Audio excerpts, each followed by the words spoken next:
Friends, Gnaneshwari విషయంలో చాలా పెద్ద శుభవార్తనే చెప్పుకోవాలండి. ఎందుకనంటే ఇన్నాళ్ళు మనం ఏమనుకున్నాం, పాప అడవిలో తప్పిపోయింది, లేదంటే అడవికి సంబంధించిన క్రూర మృగాలు ఏమైనా తినేసాయా, లేకపోతే అడవిలోనే తను కిడ్నాప్ అయిందా, ఇలాంటివన్నీ చాలా మాట్లాడుతున్నాం. కాకపోతే జ్ఞానేశ్వరికి సంబంధించిన చిన్న క్లూ కానీ, ఒక చిన్న ఆనవాళ్ళు కానీ, ఫెన్సింగ్ దగ్గర ఉన్న తన జుట్టు, తన బట్టలు తప్ప ఇంక ఏమి కూడా మనకి కనిపించలేదు.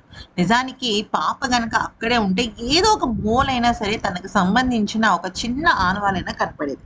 అయితే పాప తప్పిపోయిన తర్వాత కుక్క కూడా వెంబడే పడింది. అయితే ఇక్కడ గమనించాల్సిన విషయం ఏంటి అంటే, ఫస్ట్ వాళ్ళ నాన్నగారు వెళ్ళిపోయారు. వాళ్ళ నాన్నగారు వెళ్ళిపోయిన చాలా సేపటికి ఆ పాప ఏడ్చుకుంటూ వాళ్ళ నాన్న దగ్గరికి వెళ్ళిపోయింది. అయితే ఆ పాప ఏడుస్తున్నట్టు కానీ, తన వెనకాల వస్తుందన్న విషయం కానీ వాళ్ళ నాన్నగారికి తెలియదు. ఫస్ట్ టైం తెలిసిందే లోపలికి తీసుకొచ్చారు.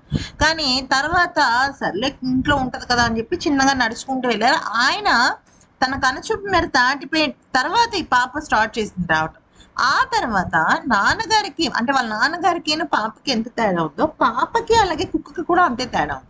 సో పాపను కుక్క తప్పిపోయిన కొద్దిసేపటికి, అంటే దాదాపుగా గంటన్నర సమయం తర్వాత కుక్క హైవే మీద కనపడింది. అంటే అది ఎలా ఉంది అంటే, ఏదో వెతుక్కుంటున్నట్టుగా, చాలా అంటే చాలా హడావిడిగా, కన్ఫ్యూజ్డ్గా, ఏదో బాధను వ్యక్తపరుస్తున్నట్టు ఉంది. ఆ తర్వాత మంగళవారం నాడు అది ఎటైతే వెళ్ళిందో అట్నుంచి కాకుండా వేరే సైడ్ నుంచి కుక్క రావటము, అలాగా కుక్క రావడం, అక్కడ ఏదో ఒక రకంగా కొంచెం హడావిడి చేయడం జరిగింది.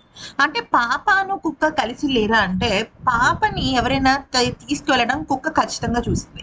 వాళ్ళని వెతుక్కుంటూనే వెళ్ళింది. అయితే ఇక్కడ మనకి దొరికిన కీలకమైన ఆధారం ఏంటి అంటే, ఒక ఆవిడ ర్యాండమ్‌గా, అంటే సోషల్ మీడియాలోనే ఆవిడ పోలీసులకి కానీ, మిగతా వాళ్ళకి కానీ చెప్పేది ఏంటి అంటే, ఈ చిన్నారి పాపని రాజమండ్రి బస్‌లో చూశాను అని చెప్పేసి ఒక వీడియో వైరల్ అవుతుంది. అంతేకాకుండా ఇప్పటి వరకు అడవి చుట్టుపక్కల పెట్రోల్ బంకులు ఇలాంటివి వెతికిన పోలీసులు ఇప్పుడు పరిధి దాటి ఈ వేటగాళ్ళు, జీడిపిక్కలు ఏరుకునే వాళ్ళు ఎట్లా వెళ్ళారు అనే దానిపైన కూడా ఫుల్ లెంత్ రికార్డింగ్ ని తీసుకున్నారనమాట.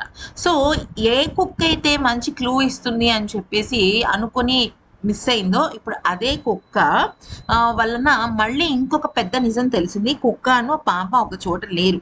కుక్క ఎక్కడో ఎండలో తిరిగింది, దానికి డిహైడ్రేషన్ వల్ల చనిపోయింది. అయితే ఇక్కడ ఇంకొక మెయిన్ పాయింట్ ఏంటి అంటే, పాప అయితే ఖచ్చితంగా కిడ్నాప్ అయితే అయింది ఫ్రెండ్స్. అయితే ఆ కిడ్నాపర్ని పట్టుకుంటే పాప దొరికేసినట్టే. అంటే పాప ఎక్కడ కూడా అడవిలో క్రూర మృగాల చేత ఎక్కడ కూడా చనిపోలేదు. ప్లస్ ఇంకొక వార్త ఏమొచ్చిందంటే, పాపకి ఎలక్ట్రిక్ వైర్ తగిలి తను చనిపోయిందని, అక్కడే ఖననం చేశారని అనుకుంటున్నారు.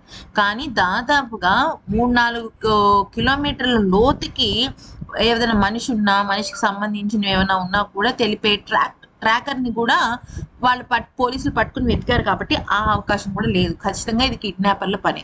ఆ ఒక్క కిడ్నాపర్ని పట్టుకున్నా కూడా సరిపోతుంది అనమాట. దానికి సంబంధించిన వేరే టెక్నాలజీ తెలియాలి, కానీ పాప బ్రతికే ఉంది. ఇది మాత్రం 100% కన్ఫర్మ్.